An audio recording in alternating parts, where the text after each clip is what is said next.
I can't say I've ever played that many songs in a suit before.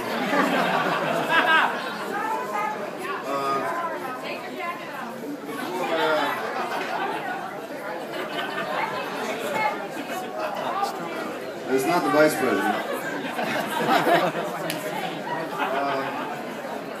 Before I finish, and in light, I'll just say a couple quick words. Before I finish, and in light of the recent quotes that were just the recently outed quotes coming from the Republican candidate, there was something I wanted to express publicly. And I'm an example of someone who never made it to university. I never applied for a student loan.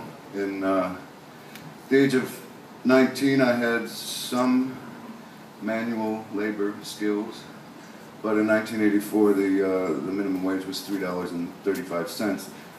I struggled to find a way into the workforce. At the same time, I had I wanted to be self-sustaining, and I did have this dream to become a musician. And I felt this dream had an expiration date. Unlike the 5 for $1 top ramen noodle packets that I was living off of, which never seemed to go bad. But in this quest to somehow improve my lot in life, at one point I saw a small listing in the want ads. It talked about a security guard training program. And it was a government program where you went to class for 2 weeks. They gave you the training in order to qualify for the particular license needed, and then would attempt to place you in the workforce, and at a rate of maybe $5 or $6 an hour. So for me, it actually worked out beautifully. I was placed. I took over the midnight shift, a perfect job for an insomniac. And within 4 years, I was actually the security supervisor of a well-respected petroleum company in San Diego.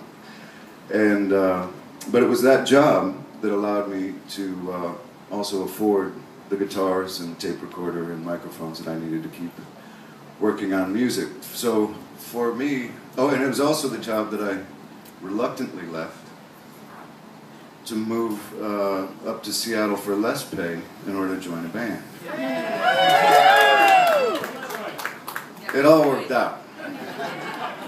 But really, for me, it all began with that ability to get the proper training to get a decent job. When I look back at the people in those classes that I was in there with, they didn't just needed a job. They wanted a job. They wanted to work. So it's very upsetting to hear a presidential candidate be so easily dismissive of such a ginormous amount of the population. And if Mitt Romney were to be elected, none of those 47% of people would have a voice, because he has already ascertained that they believe that they are victims.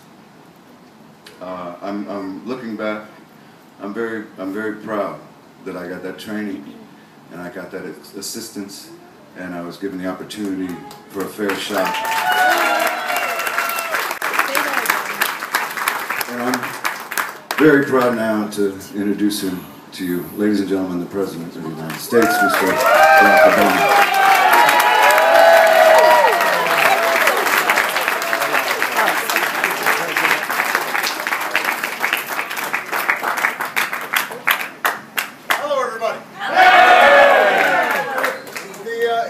So good to see all of you, and I'm going to have a chance to take some pictures and spend a little time with you. But let me begin by thanking Eddie Vedder for that unbelievable performance. But more importantly, for that story, which is the first time I've ever heard that story. And for you to share that with us, Eddie, I think speaks volumes not just about you and who you are, but it also speaks volumes about our country. Because that story, I think, captures better than anything what this campaign's about and what this country's about. At any given moment, all of us may have challenges. At any given moment, all of us may need a helping hand. And that's not inconsistent with individual initiative, risk-taking, and pursuing the American dream. It's part and parcel of it. And so I'm so grateful for your friendship and your support, but I'm really grateful for you sharing that story with all of us. Thank you. To Lisa and Don, thank you for opening up your extraordinary home. We are so grateful. I want to thank Tyler Florence for all the outstanding food.